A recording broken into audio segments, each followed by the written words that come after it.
नमस्कार, फाइटर समाचार में आपका स्वागत है। पेश आज 23 नवंबर मंगलवार दोपहर 2 बजे राजस्थान की खास खबरें।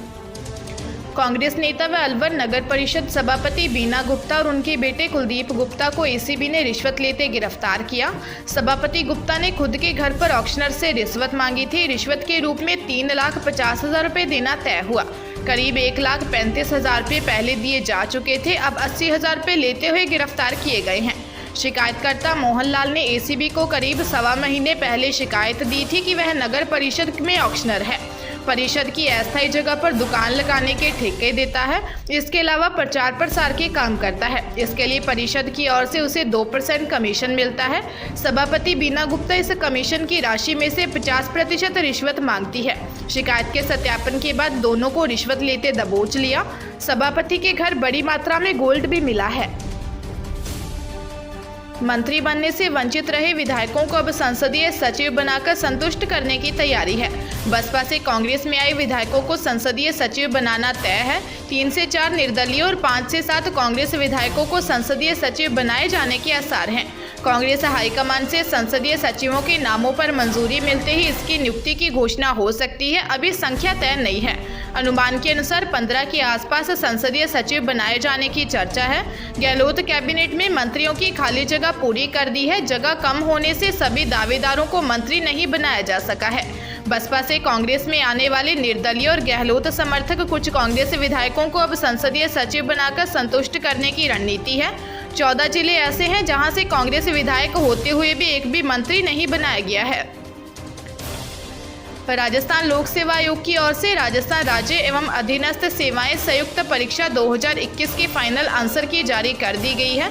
मॉडल आंसर की पर आपत्तियों के बाद कुल 6 प्रश्न डिजिट किए गए। वहीं पूर्व में 150 प्रश्न 200 नंबर के थे। अब 144 प्रश्न 200 नंबर के माने गए हैं। संयुक्त सचिव आशुतोष गुप्ता ने बताया कि आयोग द्वारा आरएएस की प्री परीक्षा 2021 का आयोजन 27 अक्टूबर को किया गया। इसके बाद 3 नवंबर को मॉडल आंसर की जारी किए गए। इसके बाद अभ्यर्थियों से 8 से 10 नवंबर तक मॉडल उत्तर कुंजी पर ऑनलाइन आपत्तियां मांगी गई। निर्धारित अवधि में मॉडल आंसर की पर प्राप्त ऑनलाइन आपत्तियों का पूर्ण परीक्षण कराए जाने के बाद परिणाम जारी किया गया। अनूठे मायरे के लिए प्रसिद्ध नागौर में एक बार फिर मायरा चर्चा में है। यहाँ किसान भाई अपने भांजे की शादी में 2 बोरे नोट लेकर पहुंचा। मायरे के लिए किसान 2.5 साल से पैसा इकट्ठा कर रहा था। उसने मायरे में टोकरी खाली कर दी। टोकरी में 10-10 के नोट को रखा गया। कुल 6.25 लाख रुपए मायरे में भरे गए। यह पैसे गिनने में भी 8 पंचों को 3 घंटे का समय लग गया। मामला नागौर जिले के देशवाल गाँव का है। यहाँ किसानों से अपना जीवन यापन करने वाले 3 भाई अपने भांजे की शादी में बहन के ससुराल नोटों से भरे प्लास्टिक के बोरे को लेकर पहुंचे। प्लास्टिक बोरे में सभी नोट 10-10 रुपए के थे और कुल 6.25 लाख रुपए नगद का मायरा भरा गया। इसके अलावा सोने चांदी के आभूषण भी उपहार स्वरूप मायरे में दिए गए। गहलोत सरकार में मंत्रिमंडल पुनर्गठन के बाद मंत्री परिषद की पहली बैठक कल होगी। मुख्यमंत्री अशोक गहलोत की अध्यक्षता में शाम 4 बजे सीएम निवास पर होने वाली इस बैठक में सभी कैबिनेट और राज्य मंत्री शामिल होंगे।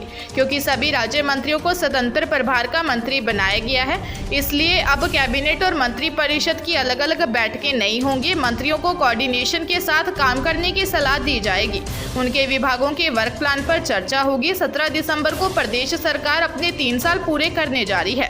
तीसरी वर्षगांठ के कार्यक्रम सभी जिलों में होंगे, जिसकी तैयारियों को लेकर मंत्रियों में चर्चा होगी। जनता के बीच सरकार उपलब्धियां लेकर जाएगी। दिल्ली पुलिस ने फेसबुक पर हथियार बेचने वाले कुख्यात गैंगस्टर लॉरेंस गिरोह के एक बदमाश को पकड़ा है। बदमाश हितेश ठाकुर जोधपुर का रहने वाला है। दिल्ली पुलिस ने उसे 2 दिन पहले गिरफ्तार किया था। उसके मोबाइल में पाकिस्तान से जुड़े कुछ लोगों के मोबाइल नंबर भी मिले हैं, लेकिन बदमाश हितेश ठाकुर को पकड़ने के लिए पुलिस को फर्जी ग्राहक बन हथियारों की डील करनी पड़ी। आरोपी जैसे ही डिलीवरी देने पहुंचा, दिल्ली पुलिस ने उसे गिरफ्तार कर लिया। पुलिस ने हितेश के मोबाइल की फॉरेंसिक जांच की तो उसके पाकिस्तान से भी लिंक होने का खुलासा हुआ है। दरअसल दिल्ली पुलिस की intelligence fusion and strategic operations unit लंबे समय से हितेश ठाकुर उर्फ लंगड़ा पर नजर रख रही है। सिरोही के संजीवनी अस्पताल में भ्रूण जांच करते हुए डॉक्टर और महिला दलाल को गिरफ्तार किया गया है। काउंटर से 45,000 रुपये भी बरामद किए गए। उदयपुर, जयपुर और सिरोही की पीसीपी एनडीटी टीम ने मिलकर यह कार्रवाई की। सीएमएचओ डॉक्टर राजेश कुमार ने बताया कि संजीवनी हॉस्पिटल के डॉक्टर संजीव जैन और महिला दलाल कृष्णा कुमारी को पकड़ा गया है। टीम ने कमरे और सोनोग्राफी मशीन को सीज किया है। दलाल ने 45,000 रुपये में सौदा किया था, उसे 23,000 रुपये मिलना था। जानकारी के मुताबिक महिला दलाल गोगुंदा निवासी कृष्णा कुमारी गर्भवती महिलाओं को भ्रूण जांच के लिए अस्पताल लेकर आती थी। दंपति से मोटी रकम में सौदा किया था। शिकायत मिलने पर हेल्थ विभाग की टीम ने दलाल का पीछा किया और उसे दबोच लिया। जयपुर पोक्सो की विशेष कोर्ट ने नाबालिग से दुष्कर्म के आरोपी भगवान को उम्र कैद एवं 1 लाख रुपए जुर्माना सुनाया है। कोर्ट ने कहा, एफएसएल व डीएनए रिपोर्ट में साबित है कि अभियुक्त ने दुष्कर्म किया था और इसके चलते वह गर्भवती हुई। अभियुक्त का कृत्य गंभीर व घृणित है और ऐसे में नाबालिग पीड़िता की सहमति भी कोई मायने नहीं रखती। वही कोर्ट ने अन्य आरोपी नौरतमल को अपहरण व दुष्कर्म के आरोपों से दोष मुक्त कर दिया।